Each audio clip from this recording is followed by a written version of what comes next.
வண்டியை ரூலக்கார மண்டல நிப்பாட்டி போயிட்டாங்களா உங்களு வா வா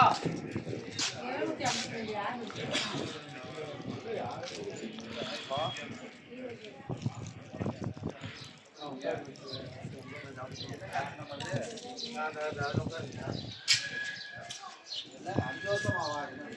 பொண்ணு அப்புறம் மணிக்கு மாதிரி